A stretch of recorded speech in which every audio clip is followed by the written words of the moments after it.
Hi, and welcome to another episode of It's Just Racing, hosted by Jim and Jim. I'm Jim, And I'm Jim. and we're here to talk about racing.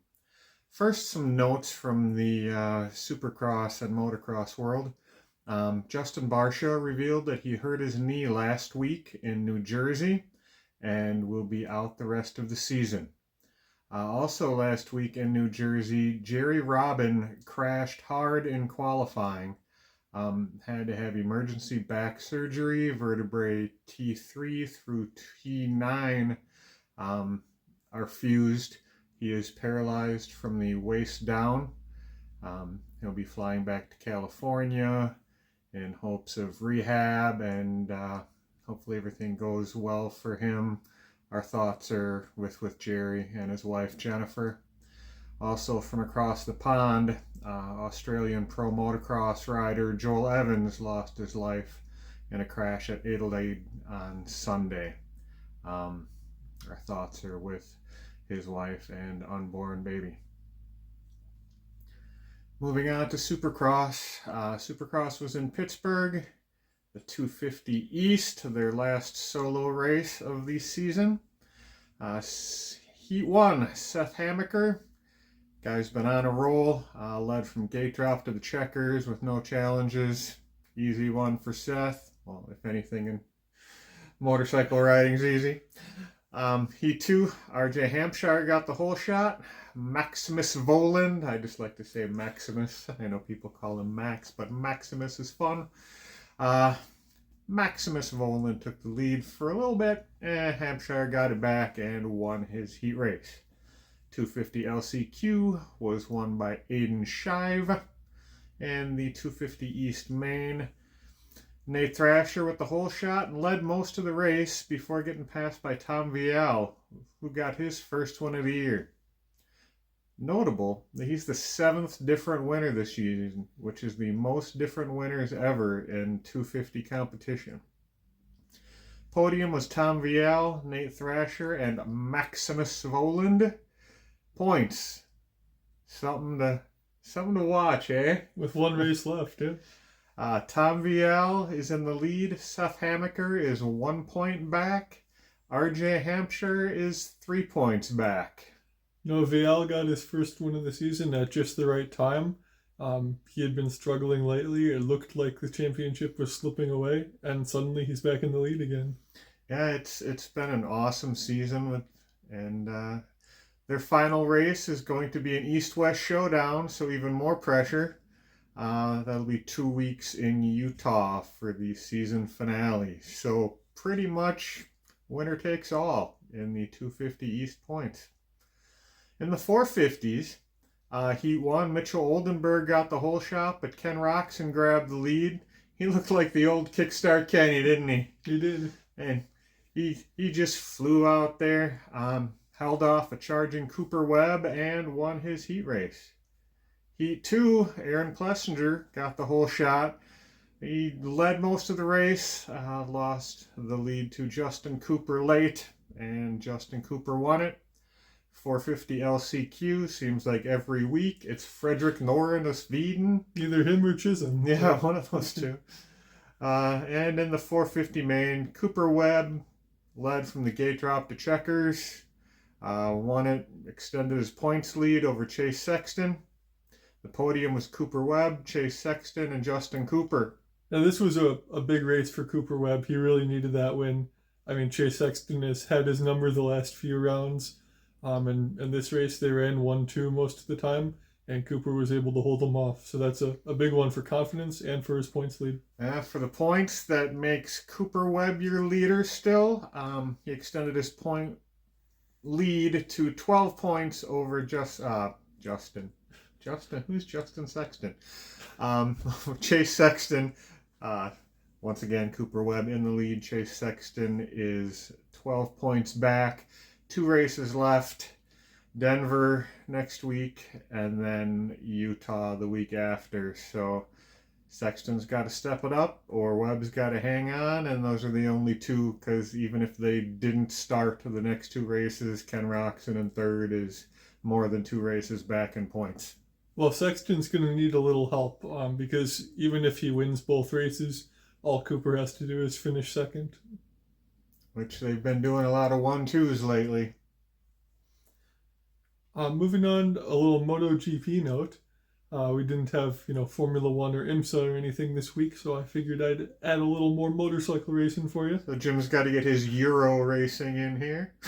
They were racing in Jerez, Spain, and it's been the Marquez show the whole year. Mark and Alex Marquez, the brothers, have been at the top for Ducati. This race, how MotoGP does it, they have a sprint race every weekend, and then the main race on the Sunday. Fabio Quartararo for Yamaha was on pole position for both of those. And that's notable because he's not a Ducati. He's a former champion. He's struggled with, not having the best equipment the last couple of years. But it was good to see him back at the top. He dropped the bike just kind of all by himself while battling with Marc Marquez for the lead in the sprint race, so he didn't score any points there. He did finish second in the race on Sunday, though.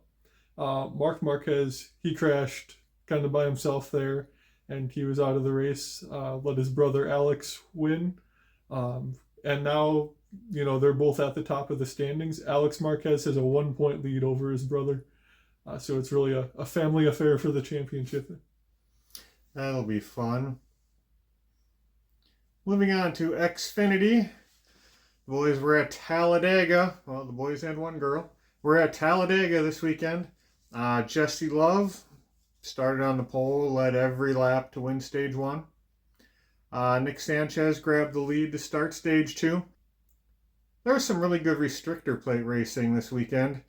The top spot was held by Sanchez, Love, Jeb Burton, and finally Austin Hill grabbed it with about 5 laps to go and won stage 2. Jesse Love had the lead at the start of stage 3. Green flag pit stop started around 45 laps to go, your favorite thing. William Sawalich. Man, this guy's had a rough start to the season. It's got to turn around at some point. He blew a motor with 37 laps to go. Once again, I don't know what's going on. I picked him to be Rookie of the Year, and I think he's almost dead last in points. He's ahead of Chris Wright. And that's the only person he's ahead of. Yes, he's currently 28th in points. I don't know. Hope things get turned around for old Willie. Brandon Jones had the lead after everyone cycled through their pit stops. There's one big caution involving Jeb Burton. He got into Sammy Smith and then spun into Greg Van Alst. Ryan Sieg tried really hard to avoid it. Really, really hard. Drove down through the grass, which tore his car up, and then he took out Parker Retzloff. Brandon Jones still had the top spot on the restart. It was some more great racing. The lead getting swapped between Jones, Sheldon Creed, Jesse Love, Connor Zilic, Austin Hill, Jeb Burton even had some laps led there. Caution with 13 to go. Eric Almirola, he just cleared himself and he wrecked Catherine Legg and Brandon Jones. Now, I've been really hard on Catherine Legg. She ran a good race. She was top 15 all race long. She was doing what she had to do. She was 11th or 12th when this all happened. And Almirola just, I don't know, he blamed it on his spotter, I think, right? Yeah, he was pretty upset with the spotter. But yeah, he turned right and Catherine was there and he wrecked her day. The restart was 6 to go. Connor Zilic had the lead. Was thinking he was going to get himself a super speedway win. And just a little too aggressive on the blocking. Jesse Love got him on the last lap. I obviously don't think it was intentional, especially between those two. But Zilic took a hard hit to the inside wall. He was fine. Ended up being a photo finish with Austin Hill getting the win over Jeb Burton and Jesse Love. Now those RCR cars, they're continuing their dominance at restrictor plate tracks. Yeah, they sure know what they're doing on those. The man, Jeb Burton, he was pretty downtrodden, I would say, after the race. You know, I wasn't going to say anything, but I am. You know, he's an emotional fellow, and I have no problem with that. And you could tell as they kept interviewing him and kept interviewing him, he wasn't going to be able to hang on much longer. And I don't know who the lady was who was interviewing him, but she just needed to shut up and walk away before the guy broke down crying on national TV. I have an issue with that, but feel bad for Jeb, feel bad for Jordan Anderson team. They could really use a win, but that's that.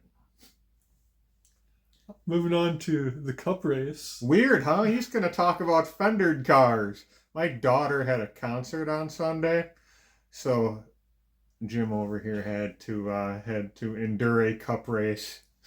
You know, I took one for the team. It was a decent race. I enjoyed the race. A lot of people I saw were saying that it was a boring race, and you know, people were saving fuel. I enjoy strategy races. So people complain about restrictor plate. I'd rather watch restrictor plate racing than the beating and banging them on short tracks. Yeah, I mean the Cup race, it was pretty clean. You had Zane Smith starting on the pole. He's with front row. Front row, yeah. Front row. They like to get front row starts. So they know what they're doing at super speedways too. They do. I mean, last year McDowell had a bunch of poles for him. Now Smith, they got it figured out. Everyone was fuel saving a little bit in the first stage, just because you want that advantage to know you got an extra lap or two over everyone else. Gives you a lot more room to play with on the pit stops in case you're stuck up high and you can't get down early enough. You don't want to run out of gas. That would not be good. There was a wreck during the first pit cycle. It was the second group that was coming in. Brad Keselowski, it looked like he just didn't get down soon enough. I don't know if he missed his braking point or if it was a late call. But so he was slowing down and still on the track, and Kyle Busch just ran him over because, I mean, they're running so close. If a guy starts slowing down, you don't have time to react like that. And unfortunately, that also took out Ryan Blaney, who was just trying to get by. He's kind of having a rough year too. Yeah, he's having a really unlucky year. Not as bad as Sawalich, but yeah, them two need to share notes on what not to do. Yeah, so those three cars were out of the race. And Brad Keselowski's had a really bad year too. He's outside the top 30 in points. Wow. Yeah, he's, I think, 31st. But the other two team guys are doing pretty well. Yeah. Yeah, I mean, at least he's got that going for him as an owner, but yeah, the driving's not going very well at all. On the restart, you had a couple Toyotas at the front. Christopher Bell was on the outside. His teammate Denny Hamlin was pushing him. And coming out of turn 2, again, the Toyotas, it looks like they just can't take a push. Because Hamlin barely touched him, and it got Bell loose enough to take out Chris Buescher. They both went into the inside wall.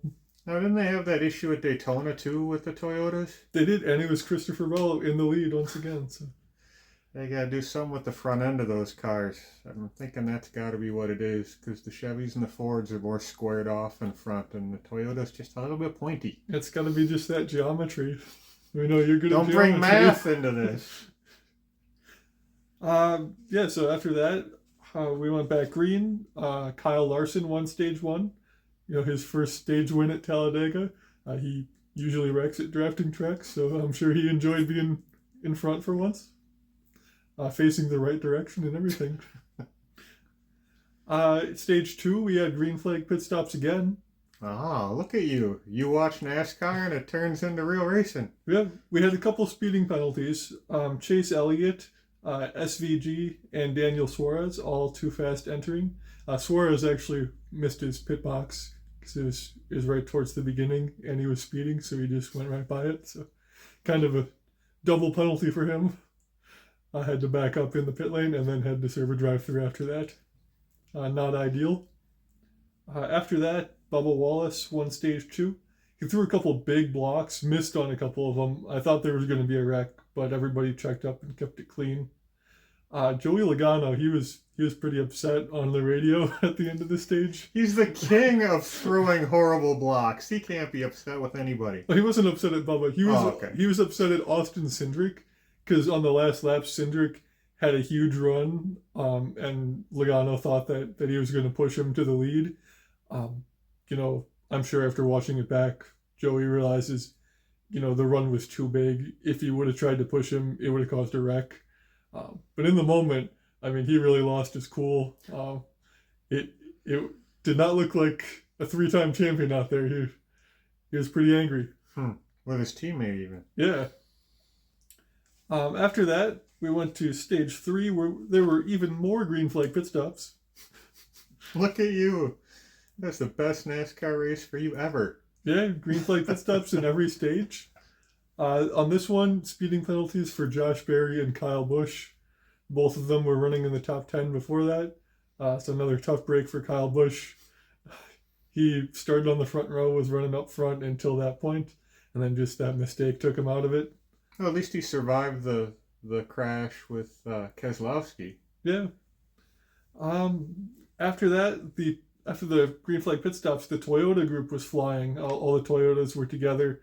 They were lined up single file. They were just blowing past everyone until Ross Chastain. It was a pretty risky move. It helped out some of his Chevy teammates. He just parked his car up high there, so the Toyotas had to make a decision to either go around him or check up. Denny Hamlin, he slowed down because he probably would have caused a wreck if he didn't, and that just ended all the momentum from the Toyotas. It stuck them back mid-pack somewhere. Coming to the line, you had Austin Cindric down low, Ryan Preece up high, a couple of Fords. They were being pushed by the Hendrick cars, Larson and Byron. Hendrick cars, they couldn't really get together. They were stuck next to each other. And it was a close finish coming to the line. On the bottom, there were a couple lap cars that they were coming up on, and it gave Cindric just a little bit of draft, and that was enough to get him the win, which, I mean, in retrospect, was probably a good thing. I was cheering for Ryan Preece personally, just because he's had such bad luck on restrictor plate tracks with crashes. He ended up finishing second, but he was disqualified I think it was for a spoiler. Oh yeah, there were a couple of weird disqualifications, weren't there? Yeah, Logano was also disqualified for a spoiler modification, and he finished 5th. So I'm trying to think what it was. Preece had, you're allowed to have 2 spacers, and he had 3.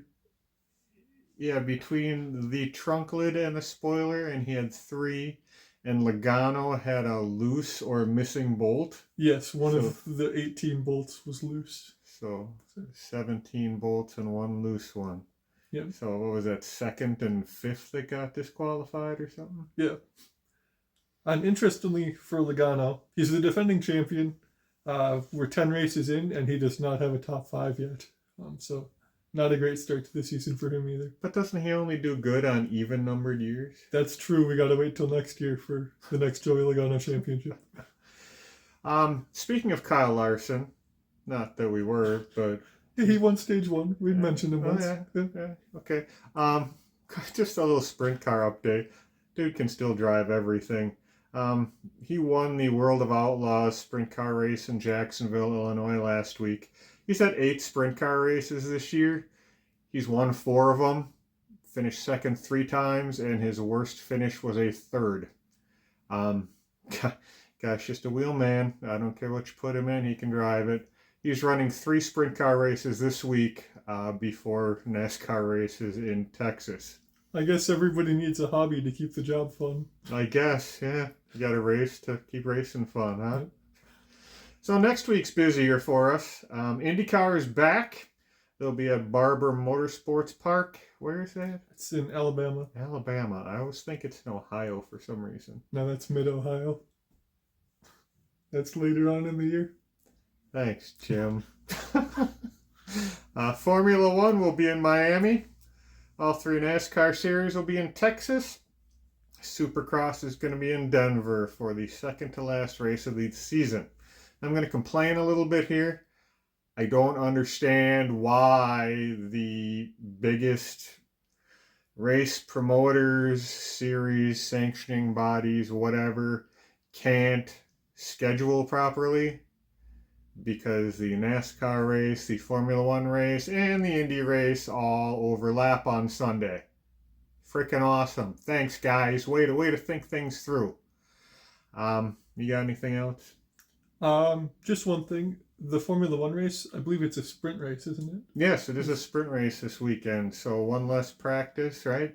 They have one practice and then qualify for the sprint race, and then have the sprint race, and then qualify for the Grand Prix, and then race the Grand Prix during the NASCAR and Indy races. Yes. All right. That's all we got. Nice short one for you. We'll make up for it next week, and have a great week. Thank you.